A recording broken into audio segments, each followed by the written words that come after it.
妈，你这搞得人家不好意思啊。哦哦，哎，好好好，哎，行，那你自己吃啊。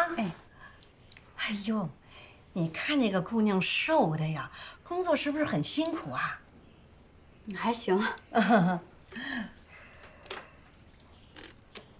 哎，小安，你后来怎么去了国安了？妈，您能不打听人隐私吗？哦，行行行行。其实你不知道，你那个时候突然辍学了，哎呦，小居子啊，怎么也联系不上你，他就满世界打听你的下落，他可担心你了。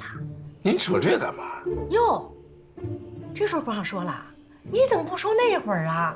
那会儿整天没日没夜抱的那个手机，哎